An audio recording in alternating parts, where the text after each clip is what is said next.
Guys, welcome back to another blog. সবাই কেমন আছো? আশা করছি সবাই ভালো আছো, আর আমিও খুব ভালো আছি। চলে এসেছি নতুন একটা ভিডিও নিয়ে। আর আজ আমি অনেকটা বেশি খুশি। আর খুশির কারণটা কি বলো তো? আজ হলো মহাশিবরাত্রি, যে দিনটার জন্য অনেক দিন থেকে অপেক্ষা করেছিলাম। আর আমরা যারা শিবের ভক্ত তারা তো এই দিনটার জন্য অপেক্ষা করেই থাকে, তাই না? সকাল থেকে না খেয়ে অবস্থা পুরো খারাপ, চোখ মুখ দেখে বুঝতেই পারছো। তবে মহাদেবের জন্য এইটুকু করাই যায়, একদিন তো কিছুই না। আর এই যে শাড়ি, এই শাড়িটা পরে আমি মন্দিরে যাব। এই সাদার উপর যে লাল কালারের কাজগুলো থাকে, এগুলো আমার ভীষণ ভালো লাগে। আর তোমাদের শাড়িটা কেমন লাগলো কমেন্ট করে জানিও। তো চলো তাড়াতাড়ি রেডি হয়ে নিই, অনেক কাজ বাকি আছে। সকাল থেকে ল্যাদ মেরে পড়েছিলাম, কিছুই কাজ ঠিকঠাক ভাবে হয়নি। তো তাড়াতাড়ি রেডি হয়ে কাজগুলো গুছিয়ে নেব। মন্দিরে তো যাবই, তার আগে বাড়িতে পুজো করে নেব, কারণ বাড়িতে শিবলিঙ্গ আছে। বাড়িতে তো আগে পুজো করতেই হবে, বাড়িতে না পুজো করে তো আর মন্দিরে যাওয়া সম্ভব নয়। বাড়িতে পুজো মানে অনেক কিছু লাগে, কিন্তু আমার কিছুই জোগাড় করা নেই। এই জাস্ট স্নান করে আসলাম,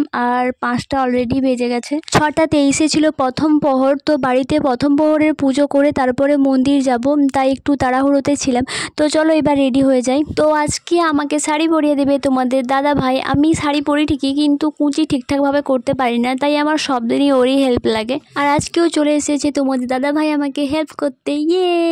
কুচি তো করা কমপ্লিট, কিন্তু এবার আমি ভাবছিলাম যে আমি কি করব, ছেড়ে যাব না পিন করে যাব, সেটা আমি বুঝতে পারছিলাম না। তো ওকে আমি জিজ্ঞেস করছিলাম, বলো যে কি করা যায়। তারপর এখানে আমি আঁচলটা ছেড়ে একটু ঢং করে নিচ্ছিলাম। তারপর আমি পিনটা করেই ফেললাম, কারণ ছেড়ে গেলে শাড়ি আমি সামলাতে পারবো না। আর পুজো করব, যেহেতু বাড়িতে পুজো করব, উঠতে হবে, বসতে হবে, তারপর মন্দির যাব, আমি পারবো না। তাই ভাবলাম চলো পিনটা করেই নিই। পিন করা কমপ্লিট। আর তোমাদের দাদা ভাই এখানে পিনটা আমার সেট করে দিচ্ছিল, আর এক জায়গায় গান বাজছিল, আর আমি সেই গান শুনে নাচ করছিলাম। তো তোমরা বলো যে আমি কি গানে নাচ করছিলাম। তোমাদের দাদা ভাই আমাকে শাড়ি পরাতে অনেকটা হেল্প করে দিল, তাই বললাম চলে এসো, তোমারও আমি চুলটা একটু সেট করে দিই। তাই আমি ওই চুলটা একটু সেট করে দিলাম।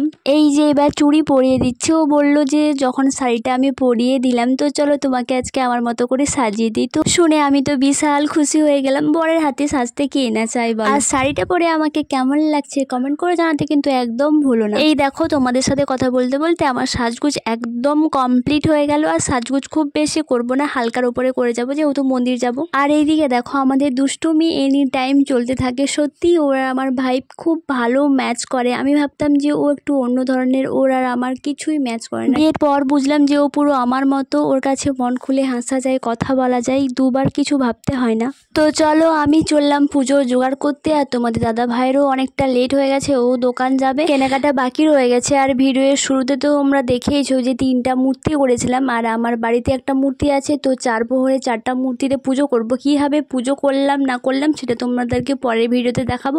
আর ভিডিও দেখার জন্য আমার চ্যানেলটাকে সাবস্ক্রাইব করে দাও, আর আমার যারা ফেসবুক থেকে দেখছো তারা পেজটাকে ফলো করে দাও। আর ভিডিওটা ভালো লাগলে লাইক কমেন্ট শেয়ার তো অবশ্যই করো, আর ভালো ভালো কমেন্টও করো। আর হ্যাঁ, চ্যানেলটাকে সাবস্ক্রাইব করে বেল আইকনটা দাবাতে কিন্তু একদম ভুলো না, তাহলে কিন্তু আমার ভিডিও মিস করে যাবে। তো চলো দেখা হচ্ছে নেক্সট ভিডিওতে। টাটা।